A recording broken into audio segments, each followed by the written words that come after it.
So I wanted to give you guys a little bit of a vision of what we're doing here. And the reason why is because there's going to be times in which I'm on PTO, I get sick, and it's important for you to know what the roadmap looks like for the next 6 months. And it's also important for you to realize like what your goal is over here. All right. So I want to start off with just sort of like, what are we trying to do here? And what are the activities associated with it? Ultimately, I'll talk about promotions, and then finally, we'll talk about how to set yourself apart. Okay. So, what is the point of the BDA program?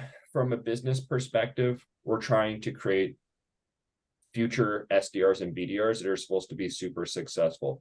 A lot of times people vouch a lot to get into sales, get a promotion, and then what they find out is that they're not actually ready for it. And so if you go on LinkedIn, you see salespeople all the time that they're bouncing from place to place to place, and they're staying for each of these places like 9 months, 1 year.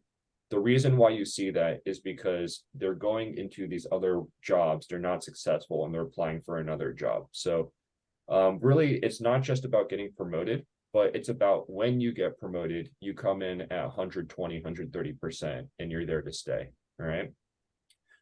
Other things that we're trying to do, we're trying to create a bench of candidates. So in sales, how it works is that quarter 1, we usually lose around 40% of our people. And that's because the group above us hires our people. So when sales has vacancies, they'll pull from sales dev.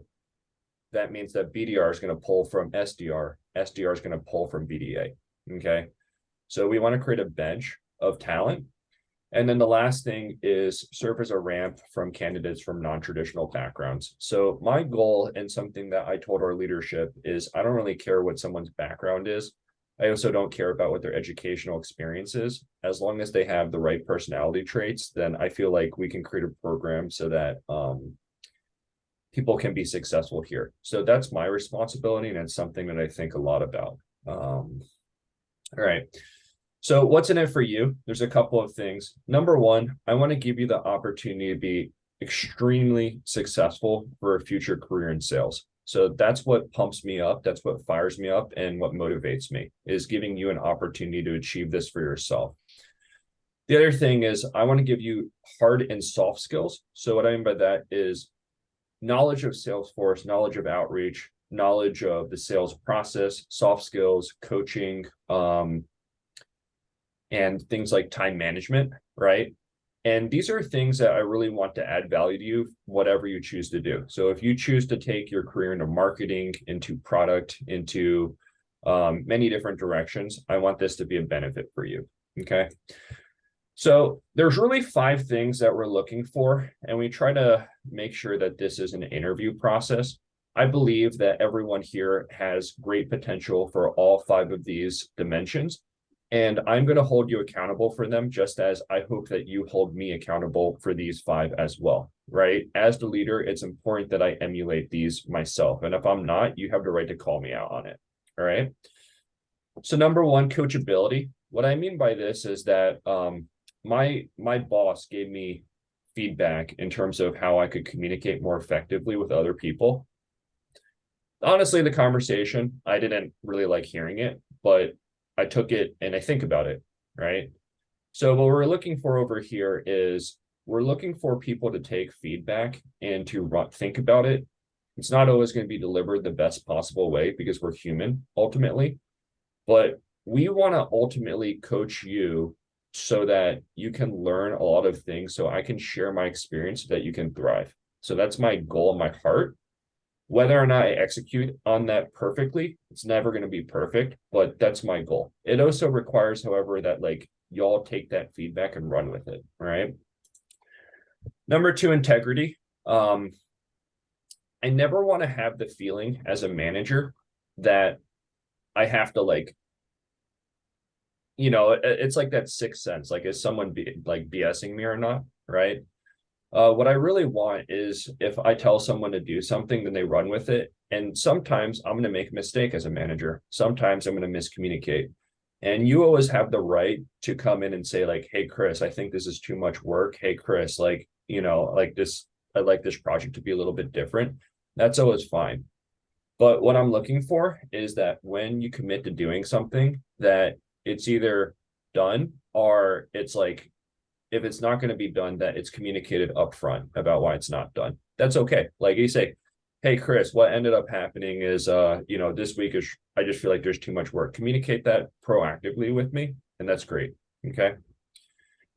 Number 3, self-motivation. What I really mean by this is we're in sales, and sales is like one of those careers where there are some careers where you can just do the bare minimum, right? So there are many jobs where it's like, hey, you're working this thing. If you go to a grocery store, the person who's checking people out, you can sort of do the bare minimum for that, right?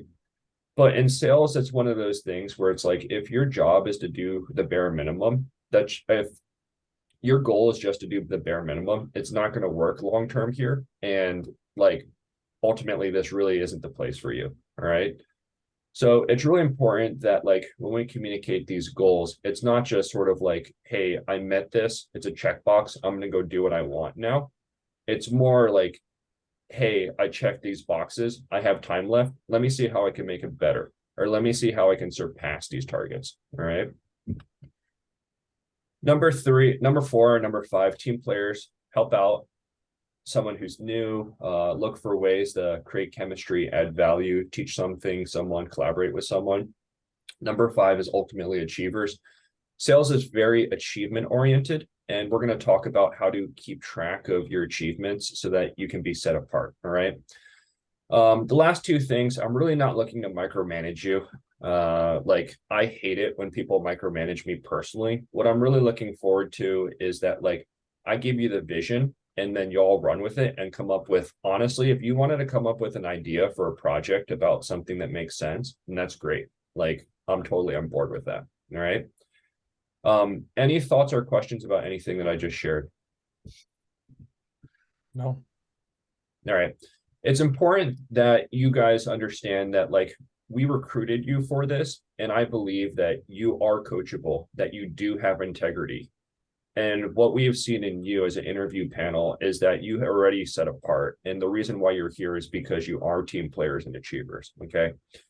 So what I'm just trying to say is these are 5 values that we're trying to emphasize here. And we just want to continually bring this out. So it's not like we already believe that you have all 5 of these. All right. So other things that I want to talk about when you apply for an SDR role, so BDA, SDR, BDR. Okay. So when you apply for an SDR role, it's not guaranteed that you will get an opportunity in the next group. So what we really want to do is to create differentiators for yourself. So I want you to be in such a position so that it's such an obvious decision to hire you that it's not even a question about why we'd go with an external candidate, right? So all the projects that we have over here, there are a couple of dimensions for them, but the whole goal is how can you have batteries included? If you hire someone external, then you have to train them on all this stuff. If you hire someone from the BDA program, they have an advantage over an external program. So we have these projects to give you advantages and differentiators, okay? So number 1, Tanuki Tech, all that stuff. The goal of this, give you all the sales messaging, the competitive messaging, the persona-based messaging. All of this stuff takes time to learn. What we're going to be doing is the reason why I'm making you take these classes is so you have a differentiator with an external candidate. All right. So it takes a long time to learn all of this stuff. If you hire from BDA, then you already have it. So this is a differentiator for y'all. All right. Number 2, I want to teach you all of the SDR role before you move in, so you understand the processes, the behaviors, the expectations, so that once again, it's not only can you sell GitLab, but you actually have the practical skills to do the SDR role ahead of time. Okay. Other things, I want you to understand both sides of the business. So shadowing the SDR side, shadowing the BDR side. Ultimately, you guys are thinking about your career in sales. It's important for you to have experience in all of these different groups. And then so I'm actually going to give you shadow time with both of these groups and then ultimately practice. So I talk about like, hey, you can't learn any new skill through YouTube videos. You can't learn any new skill from hearing me talk. Like, I can't show you videos of NBA players and then just say, you know how to be a basketball player now, right? So we're going to be practicing a lot. We're going to be practicing literally every week. And the reason why is so that I give you a bunch of opportunities to really have these skills ingrained. All right, cool. So I wanted to share with you a little bit about the career path here. And this could all change. Right now, it's December of 2022. There's a chance that it will change in Q1, right? You're BDA. So how do you get into SDR? How you get into SDR is number one, you set yourself apart. Number two, SDR has to have spots. So if there's no spots, then they can't take someone because there's no spots. So 4 to 6 months requirement from BDA to SDR. From SDR, there's the opportunity to become a team lead. If you get a team lead, you'll get a bump in responsibility and in terms of compensation. And both of these can now apply for the BDR role. So after your BDR, 2 quarters, if you meet your attainment goals, you can get to senior BDR. After these people, they can go either to sales or they can go become a BDR team lead. But like in sales, there's many different opportunities that are available. So one thing that's important for us to understand, there's mandatory time requirements for each of these jumps. For BDA to SDR, it's 4 to 6 months. From SDR to BDR, it's 1 year. From BDR to sales, it's 1 year. All right. So this is basically, you have to be hitting your targets to be able to qualify. And those targets are going to change in Q1 probably. So long story short, what I'm just trying to say is it's not just about getting into the next group. It's once you are in that next group, if you have a bad quarter, that's going to hurt your ability to get promoted for the next group. So it's really important for you to get into the next group and then to hit your numbers so that you're still on target for the next promotion. Okay. Any questions about this? I know that there's a lot of stuff here. I got one question about the page before that. So about the shadowing SDRs and BDRs, would you say that, is it like, should I do that after 4 months, or is it like, do you have a specific time where I should start to do that? Because today, for example, I already talked to an SDR, and to Valentina, and she offered me to shadow her. Awesome. In the coming weeks. Yes. Yeah. Great. Thank you for asking that, Dominique. I have a timeline that I'll go over after this. Okay. Thanks for asking that. Any other things that I can answer? I know there's a lot of information here. All right. So one other thing I want to talk about is, hey, at some point in time, we are all figuring out and answering the question of what do I want to be when I grow up, right? Like a lot of times you think, you try it, you're never going to be 100% right. And that's okay. Sometimes you might, and it's all right if you come into it and you realize, you know what, like I want to give marketing a shot, right? You're not a failure. It's just learning more about yourself, right? So I want to talk about this. If you want to stay in GitLab, and if you want to go apply for a job in recruiting, HR, marketing, any of that stuff, you can do so at any point in time. You don't have a like we said, mandatory 4 to 6 months to SDR, 1 year to BDR, all this stuff. You can apply for roles throughout the rest of the company whenever you want, okay? That being said, your likelihood of getting accepted into any of these other roles will dramatically increase if you go further along this ladder.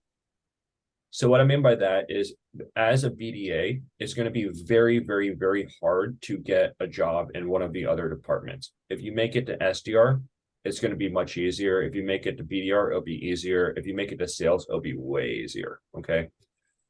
The other thing is that some people are going to realize, hey, I don't really like all remote. It's okay. If like it's one of those things where it's like you want to go apply for another job somewhere else, then let's just have that conversation, and that's okay, right? So just like in any relationship that you get into, dating, marriage, actually marriage is not a good example, but like dating, any sort of stuff, but it's like you're going to continually be evaluating, is this right for me? And if it's like, hey, GitLab's not a good fit, that's okay. We should just talk about that. All right. So you're also welcome to apply externally whenever you want. All right. The other thing I want to talk about is sales. How does this stuff work? So how it works is that how every sales organization that you're ever going to be part of in your entire life, generally how it works is that they're going to divide it out by account size. So SMB is for small, medium business. This is like your 6-seat deal.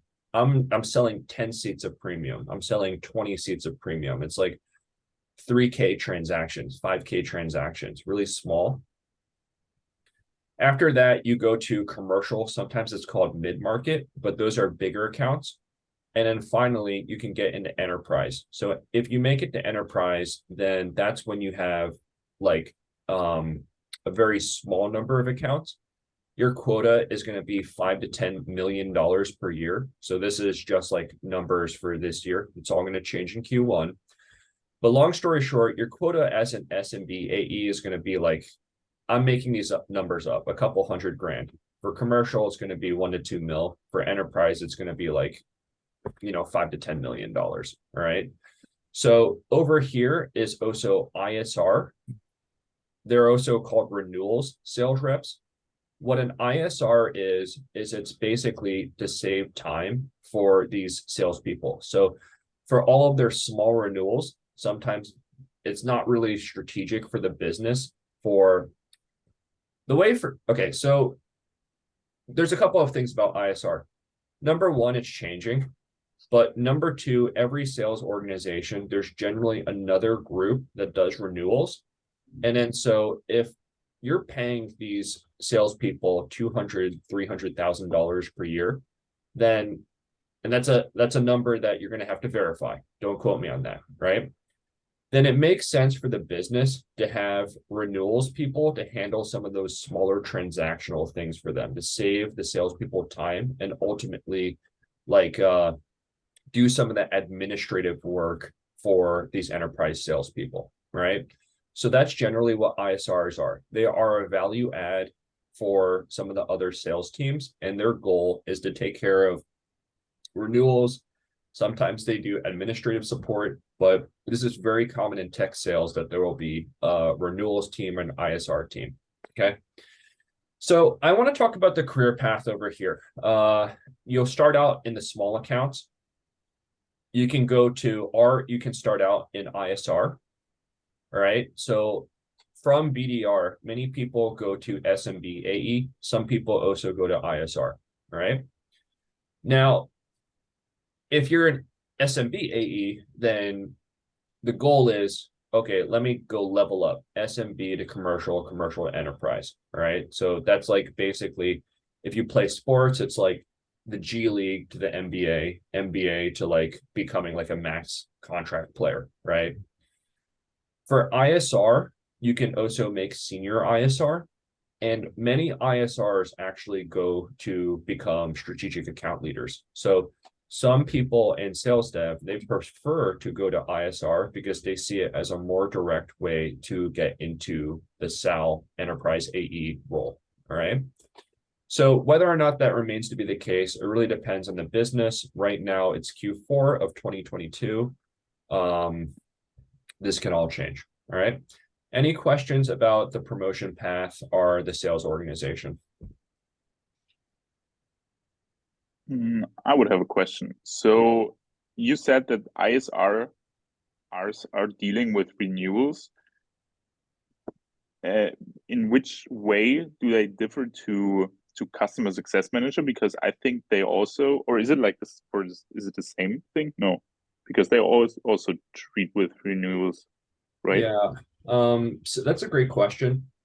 The ISR organization is changing, and right now they're finding their identity in the organization. The answer that I'm going to give you is going to be different in a couple of months, and it's going to be different in 9 months. Okay. So, Okay. ISR is right now for GitLab, it's actually in customer success. In some sales organizations, it's in customer success. Sometimes it's in sales. Customer success, how it usually works is that sales is about new business. Everything that happens after the deal closes. So getting the customer on the new platform, delivering it, training the new customer, the renewal and upsell motion, sometimes that's customer success. So customer success is like everything after they're a customer. Okay. Mm-hmm. So yeah, does that help, Dominique? Yeah, definitely. All right. Okay, cool. All right. So one of the things that I want to talk about is you're committing really one thing that you should ask yourself is like, what is it in for me? Like what's in it for me? Right. And I just want to talk about comp ranges for some of these roles. If you go to a site like RepView, then you can see comp ranges that are for many of these different companies. And so there's a couple of things that you need to really sort of think about when you join an organization. So one thing to keep in mind is all of these numbers are wrong, right? This is not the actual range. This is reported by people, and people oftentimes don't even know. But what you need to do is you need to do your homework to figure out if you're getting a good deal or not. All right. So one thing that's really important over here is there's other sites, Glassdoor, LinkedIn sometimes has information on this. But one thing to keep in mind is that this data is old, therefore it's already out of date, right? Because the moment that I give my information or my salary or my information to one of these like career aggregator sites, it's instantly old. So all of the data on these sites is 9 months, a year and a half old, right? So some of the things that's really important for you to figure out is obviously compensation. Question to ask yourself is, hey, I really desire reliability. I really care about base compensation. Okay, great. Other people are like, I don't care about base compensation. I'm about variable comp. I really want, my goal is to hustle. I have 2x accelerators. My goal is to get into an environment in which I have as much variable comp as possible because my plan is to come in at 300%. All right. I was talking with one of my friends made $1 million a year at Red Hat. Right. So your ability to have these incentive structures is going to be your ability to like, this is a personal decision for you. All right. Other things that matter, do you have the ability to learn? So a lot of times people think, oh yeah, I can go do this. I know a lot of enterprise salespeople, and let me just tell you that they work really hard. And a lot of these people, like for every hour that they're spending, they have done 10 hours training, reading books, blogs, all of this stuff. It takes a lot of time, skill, and effort to be able to like get in one of these positions and actually be able to thrive here. All right. Basically, what happens is what I see is a lot of people are like, hey, I'm going to go get into this job. I'm going to get into this job. And guess what happens? They get in and then they fail. And then they're looking for another job in a year. That's really not what you want. All right. All right, other things, it's really important to have good leadership. A good leader is going to vouch for you. They're going to put you in a position to be successful. They're going to give you coaching and access to enablement programs. And they're also going to be like fair, right? It's very important for leadership to be fair. So this is what I try to do as a leader, and this is what you can hold me accountable for. Other things that's really important, product fit. So what you really don't want to do is you don't want to join a company that gives you a high OTE. So on target earnings, they say like, hey, you're going to like, you can make X number of money per year, but there's no product fit because ultimately what's going to happen is they're going to say, hey, you can make $200,000 per year, right? But if there's no product fit, it's going to be a miserable time for you, all right? So early stage companies generally have less product fit, but there can be more upside. And that's a whole much longer conversation on early stage versus late stage companies. But long story short, make sure that you have good product market fit. If you don't have good product market fit, it's going to be really stressful for you. The other thing I'm going to talk about is inbound lead / opportunity flow. So what I mean by this is some companies, you have to go out and knock on doors, cold call people, LinkedIn. You have to generate all of your demand. Some companies are already established, so the customers are coming to you, prospects are coming to you. All right. So if you are one of these really established tech companies like Salesforce, you can rely on inbound lead flow. If you're a newer company that no one knows about, you have to go outbound. So what I mean by this is, what percent of your business is coming to you organically versus which of it do you have to really knock on 1,000 doors? All right. So this is important. Some people are like, hey, I want to rely on inbound. Some people are like, hey, I'm a hustler. I want to do outbound.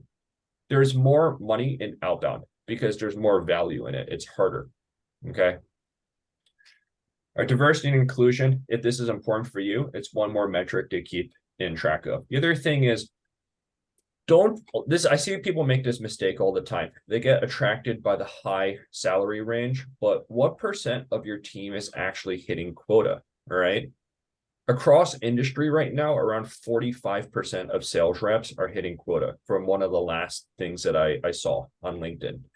And so what I'm trying to say is, it's very, very, very important for you to realize that it's not just about the OTE, the on-target earnings. It's also about, do you actually have a path to hit your quota? You don't want to sign a company with a high OTE.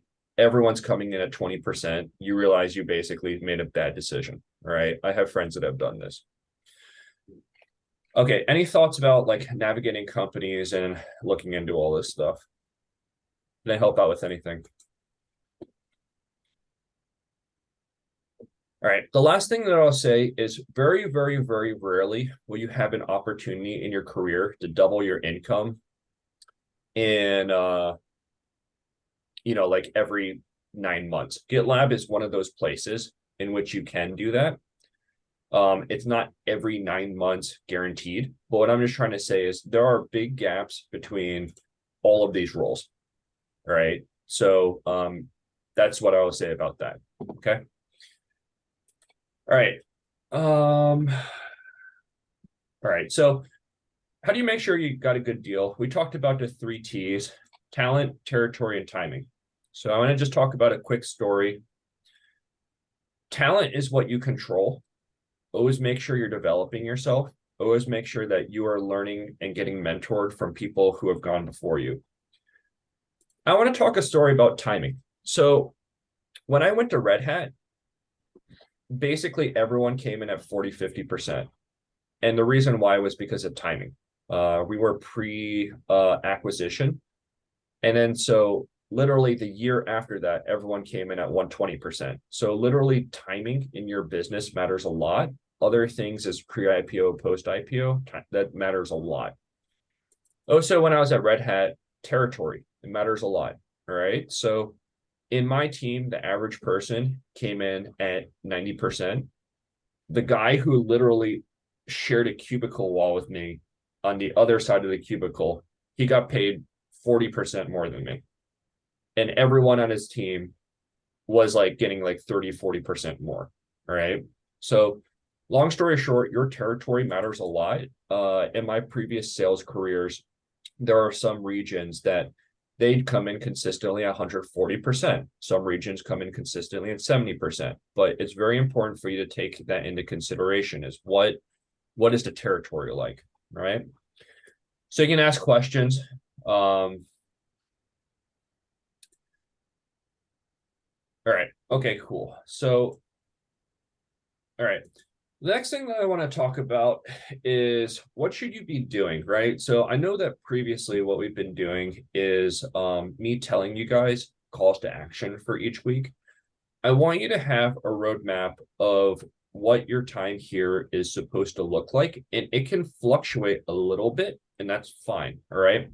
There's going to be times in which we're going to deviate from this, but in general, what are we doing here? All right. So your first month, the theme here is onboarding. Right? And what we're trying to do is your onboarding issue is done, your checklist is done, you've expensed office equipment, you've gone through your Tanuki tech, You've gone through sales quick starts. You understand our team values. You understand what this can look like for you. All right. In terms of BDR team, placed into your BDR team, like Dominique, coffee chat those people, build those relationships. Very important to set the tone off right. After that, you enter into the next stage. All right. So notice over here, there's activities for BDA. There's activities for SDR and BDR for different phases in this. All right. The theme of this next phase is adding value to the organization. You constantly want to be asking yourself, am I adding value? How can I add more value? All right. The other part of this is training. So I want to give you opportunities so that we learn all of this stuff. This is the phase in which we're going to do all the mock call training, the objection handling training. I'm going to give you projects so that you use our tools, our CRM, outreach stuff, make you read books like Influence. So in terms of the BDA activities, a lot of training. In terms of the BDR activities, the goal over here is to be supporting your BDR team with 50% of your time. All right. So that's going to be dependent a little bit on your BDR team. If your BDR team is completely new, then they're not going to necessarily have as much projects for you, and that's okay. Right. If that's the case, then come to me and we'll talk about how to like calibrate for that. Right. So the benchmark over here is finishing all of your training. The next phase over here is really next phase is just adding a ton of value to organization. What you do if you do this is you're going to build great brand for yourself, and you're going to create differentiators for yourself so that if a spot opens up, you've set 20 IQMs, you have cleaned up our Salesforce instance, you've saved the BR team so much time. There are 7 people in this organization that really like you, know you, and are willing to be a reference for you. Okay. So the next phase is really doubling down and adding value to the organization. What we're doing is, once again, supporting that BDR team. We are supporting the BDR team for the rest of the time we're here. That never stops. Okay. So other ways to support select BDA projects. Cody did a select project about AWS. That I had him run on a special project. Thanks for doing that. Applying for team leadership positions. Honestly, we're going to start this early. So if you are interested in one of these positions, then let's have a conversation. But once again, this is ways that you can differentiate yourself for when that spot opens up. 4 to 6 months. At this point in time, what we really want you to do is to start shadowing the SDR team and going through the SDR enablement. And once again, that's a differentiator for yourself. The reason why we want you to start doing this stuff is because we want it to be fresh in your mind before you start the SDR role. But it's all of a sudden transitioning to SDR enablement and building those relationships over there. The idea is, why would you go with someone external if you could do someone internal, right? The other thing is continuing to add value to the organization and preparing for the next role. Okay.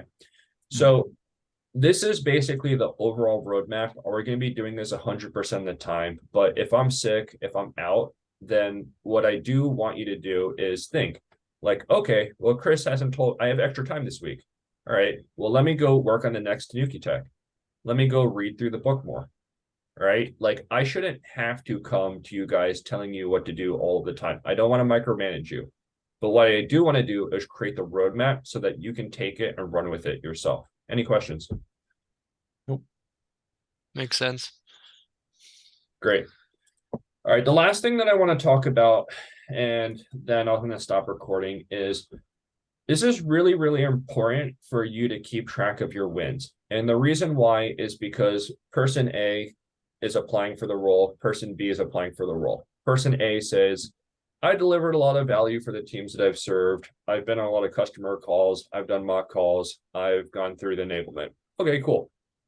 Person B comes along and says, hey, what I've done is I added value to the business in the last 4 months. I got 21 discovery calls. Out of those, 6 of them turned into opportunities. The net pipeline generated for that was $64,000.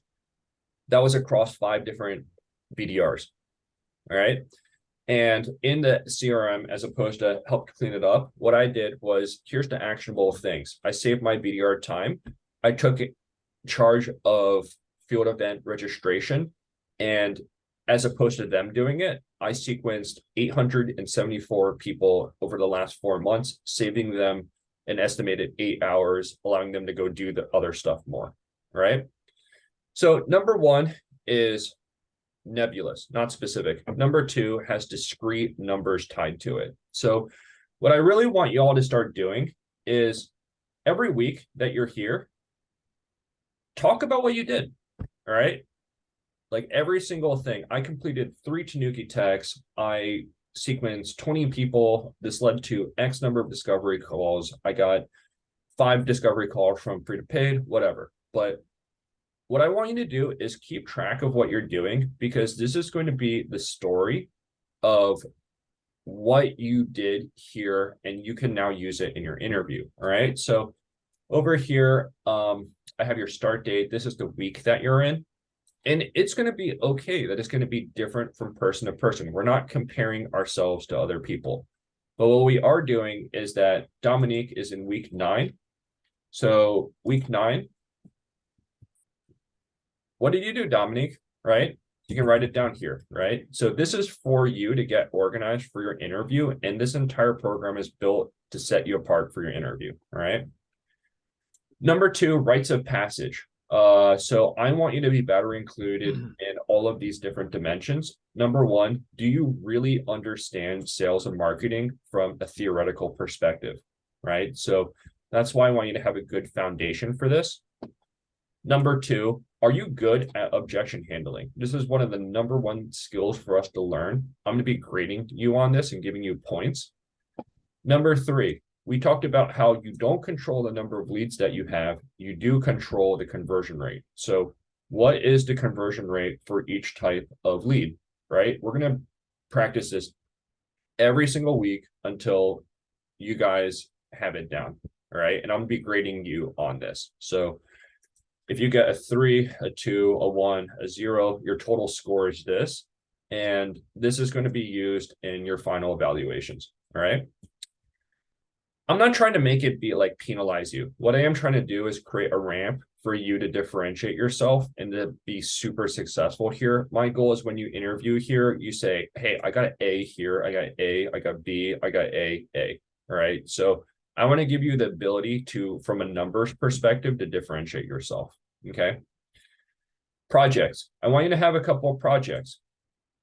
And so what I mean by this is could be sequencing AWS people, could be outreaching people for free to paid, could be call up. But what are the projects that you did and what was the business impact? All right. So this is what we're going to be doing for projects.